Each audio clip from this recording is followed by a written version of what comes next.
Mais je vais commencer tout de suite avec la Coupe du Monde au Qatar et cette décision de nombreuses villes françaises qui ne diffuseront pas les matchs sur des écrans géants. Il faut dire que le temps ne s'y prêtera pas, puisque ce sera en novembre-décembre.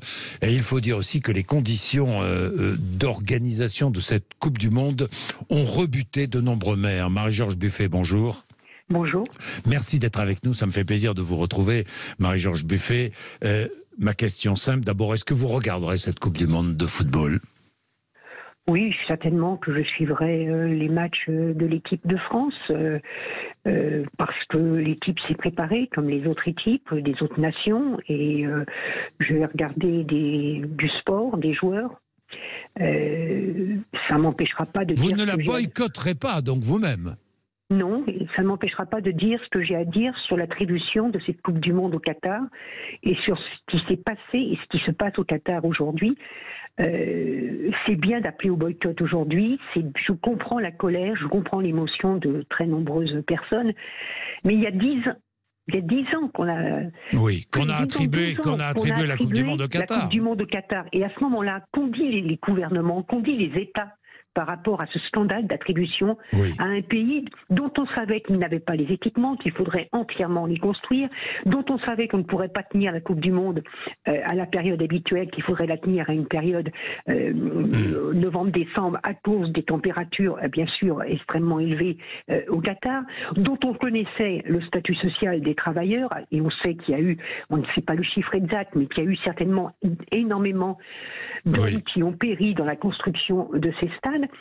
Et on sait aussi, même si pour l'instant la justice n'est pas passée, et j'ai bien entendu ce que vous avez dit tout à l'heure sur la justice, mais on sait aussi qu'il y a eu quand même beaucoup de rumeurs sur les conditions dans lesquelles le Qatar a obtenu cette Coupe du Monde. Tout le monde attendait les États-Unis à l'époque, et on a parlé de corruption, il faut être clair, on a parlé de corruption. Oui, bon. Il y a des soupçons de corruption, oui. Voilà. Et donc, je pense qu'il faut quand même qu'on réfléchisse sur les conditions d'attribution des grands événements sportifs.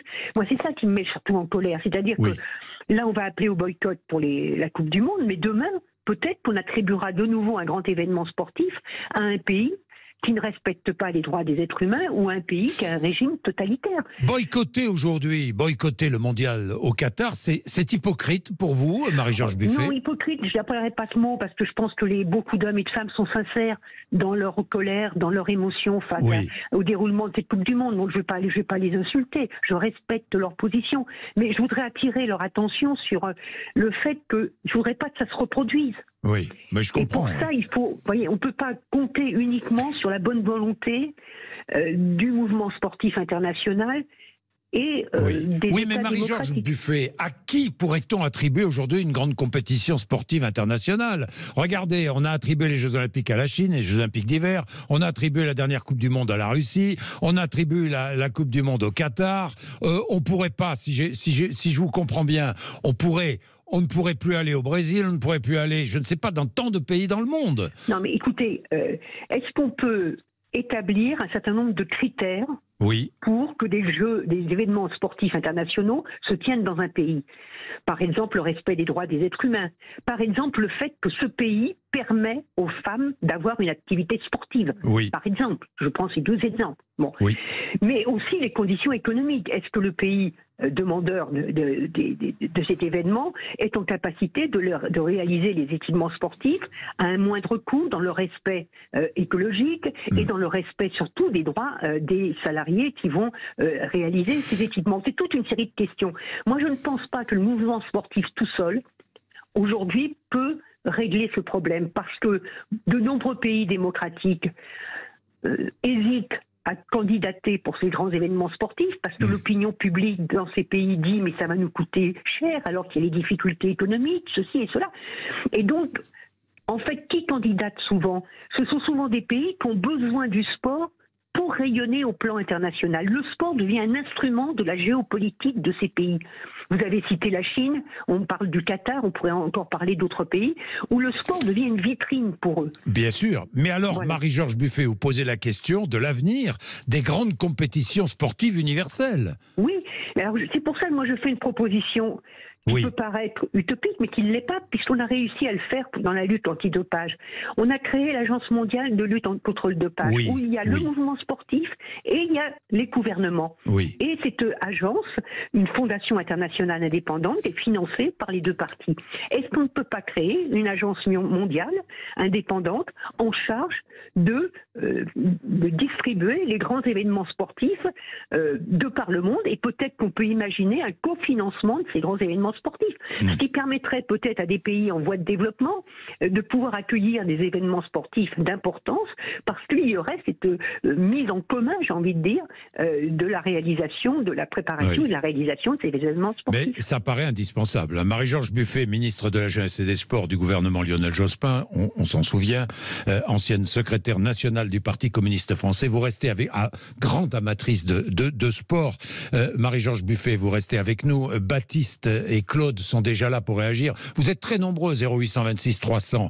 300, vous avez votre avis sur la question. D'abord, est-ce que vous la regarderez, cette Coupe du Monde qui approche, hein? Dites-nous, Baptiste, tiens, par exemple, qui est à Boulogne-Billancourt dans les Hauts-de-Seine. Bonjour Baptiste. Bonjour Jean-Jacques. Merci d'être avec nous, Baptiste. Vous êtes un auditeur fidèle de Sud Radio, Baptiste. Oui. Bon. Autant que faire se peut. D'ailleurs, je voudrais avoir un petit mot pour votre invité Marie-Georges Buffet, qui est une ministre des Sports absolument exceptionnelle et de manière générale une femme exceptionnelle. Oui, mais Baptiste, je suis d'accord sur les éloges concernant Marie-Georges Buffet, qui va un peu rougir, mais qui a été une formidable ministre des Sports. Dites-moi, Baptiste, vous êtes fan de foot, hein? Vous regarderez le mondial, Baptiste? Oui, parce que je suis fan de foot et que, comme l'a dit... Mais comme moi, moi aussi. Alors, peut-être en revanche que ma façon à moi de manifester mon mécontentement en tant que citoyen, ce sera peut-être de ne pas faire comme ça m'arrive à certaines Coupes du Monde, de m'enchaîner les trois matchs de la journée. Peut-être que je me contenterai de regarder l'équipe de France. Voilà. Mais je pense que Marie-Georges Buffet l'a dit très bien.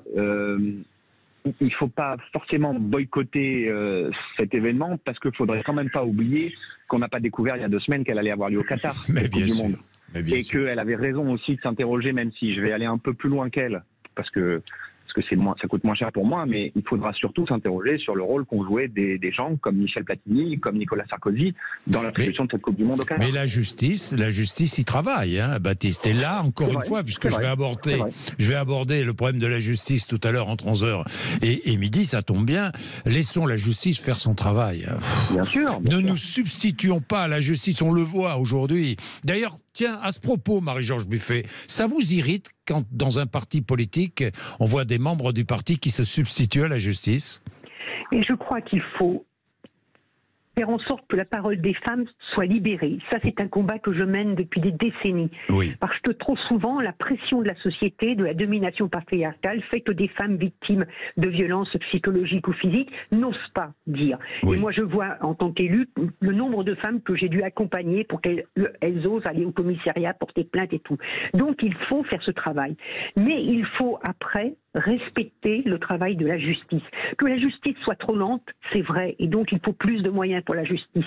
Que la justice apporte plus d'importance à toutes ces questions de violence intraconjugale, je suis d'accord. Mais il faut que la justice fasse son travail, et il faut que la personne soit condamnée par la justice et pas simplement par l'opinion publique.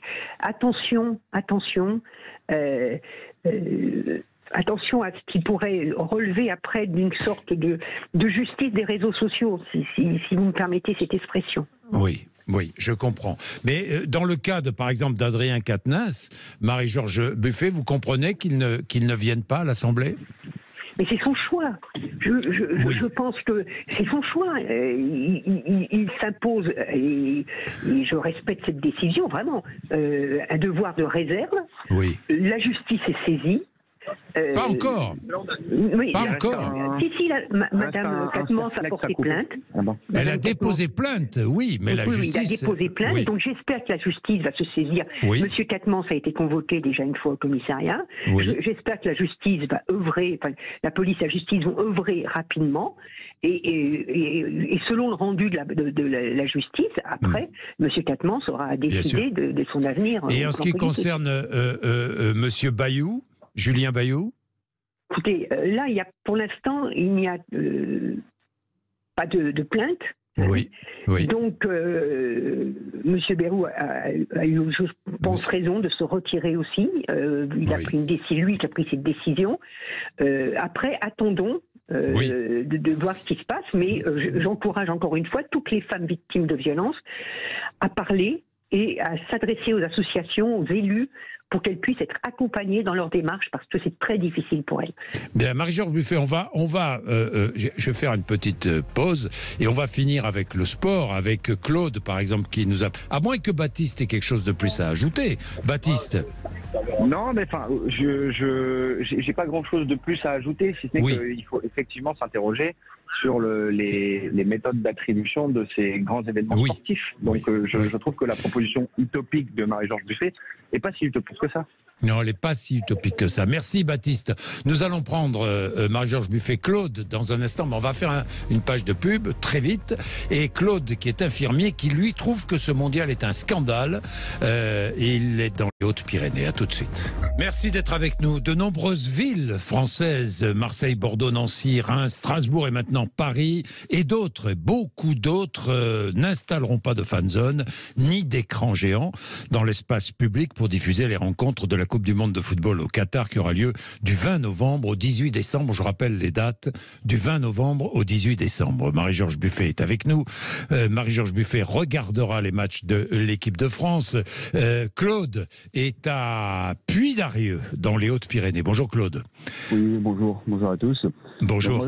Qu'est-ce que vous dites, vous, Claude ? Moi, je trouve ça totalement inacceptable. Il faut boycotter totalement. Les politiques n'ont pas eu le courage de dire stop à ça. Je vous entends très très mal, alors, Claude. Je disais, est-ce que quand je parle plus fort comme ça va ? C'est pas terrible. On vous rappelle, Claude, on va prendre Eric qui est à Nîmes. Bonjour Eric. Oui, bonjour Monsieur Bourdin. Ah, je vous entends bien, Eric. Alors, bien oui. Vous êtes outré par cette Coupe du Monde au Qatar, Eric ? Pas vraiment. Sur le principe, moi ce qui me dérange, si vous voulez, c'est que les maires décident sans demander l'avis des citoyens. Ah bon ? Voilà. Moi, je trouverais normal qu'il y ait des décisions à prendre. C'est pour ça que j'en ai déjà parlé sur votre antenne. Moi, j'aimerais qu'au niveau national et au niveau municipal, qu'il y ait des référendums par Internet. Je vous explique le principe. Les gens qui sont intéressés par la politique, ils s'inscrivent sur un site dédié. Ceux qui ne sont pas intéressés, ils ne s'inscrivent pas. Donc déjà, on fait le tri entre ceux qui sont intéressés et ceux qui ne sont pas intéressés. L'idée, c'est quoi ? Donc régulièrement, que ce soit la municipalité ou notre cher président, il a une proposition à faire. Il a soumis un référendum par Internet. Les gens inscrits, ils donnent leur avis. Oui, non, oui, non, oui, non, oui, non. Ça peut être des référendums à multiples questions. L'ordinateur, ensuite, il fait le calcul et dit au président, voilà ce que veulent les Français, voilà ce qu'ils veulent pas. Oui, mais Eric, voilà. On ne va pas organiser des référendums en permanence sur tous les sujets. Franchement, est-ce que vous pensez que ça mérite... Je vous donne, monsieur, je vous explique. Sur Nîmes, le maire de Nîmes a fait venir 6 fois le Tour de France. Facture, 6 fois, ça coûte paraît-il 300 000 €. Est-ce que les Nîmois sont d'accord ? Non, mais ça, qu'on organise des référendums au niveau local, je veux bien. Mais sur la Coupe du Monde, de football, on ne va pas organiser un référendum pour savoir si on doit boycotter ou pas boycotter. Excusez-moi, on s'est mal compris. Alors maintenant, c'est de la Coupe du Monde. Pour l'implantation des écrans dans les villes. Oui, mais Eric, alors je parle des implantations des écrans dans les villes, des implantations des écrans dans les villes. D'abord, vous, parce que revenons à la Coupe du Monde, vous la regarderez ou pas ? Moi, je regarde pas trop le foot en général. Alors ça vous intéresse pas. Après, il y a beaucoup de gens qui disent qu'ils regarderont pas. Ils le disent en antenne, mais en réalité, ils regarderont quand même. Ça, vous avez raison. Ça, je suis d'accord avec vous. Alors, vous dites autre chose. Vous dites personne ne s'est offusqué quand le Qatar a racheté le Paris Saint-Germain. Voilà. Donc oui, c'est un peu ça. Il y a un côté hypocrisie, effectivement. Par exemple, si la ville de Lyon refuse boycotte ce championnat du monde, à ce moment-là, il faut qu'il interdise l'arrivée du PSG dans leur stade. Tu vas jusqu'au bout. Hein. Oui, vous trouvez. Remarquez, beaucoup, merci Eric, beaucoup avancent cet argument, Marie-Georges Buffet. Oui, mais il faut faire attention, je veux dire, il y a le sport en soi. Oui. Moi, je suis pour le développement de la pratique sportive, à la fois amateur, bien sûr, au plus près des populations, mais aussi de grands événements sportifs qui donnent à voir des performances qui font rêver, qui sont un magnifique spectacle sportif. Donc, il ne faut pas jeter, j'ai envie de dire, le bébé avec l'eau sale. Respectons le sport pour ce qu'il est. Après, il y a les conditions d'attribution et de déroulement de ces événements sportifs, et c'est là qu'il faut corriger les choses. Et ça, j'entends bien ce que dit le monsieur sur le rachat du PSG. On sait très bien que les deux choses sont liées, l'attribution de la Coupe du Monde et le rachat du PSG. Mais bien sûr. Voilà, il ne faut pas être naïf. Et on sait également que la France a été mêlée à cette affaire. Bon, après la justice dira à quel niveau et par qui exactement.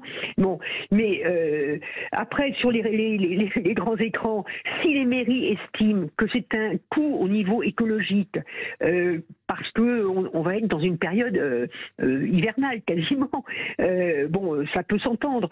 Si après c'est juste de dire, on va pas mettre les grands écrans parce que on est dans le boycott et tout, bon.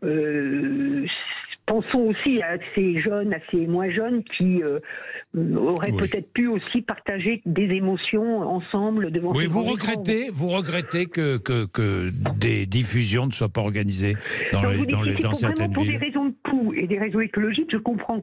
Oui. Mais je regrette parce que ça va être un moment, c'est quand même un moment de partage. Exactement, un moment festif de partage et de plaisir. Voilà, dont les gens vont être privés quelque part. Mais oui, ça je comprends très très bien. Merci Marie-Georges Buffet. Merci vraiment d'avoir été avec nous.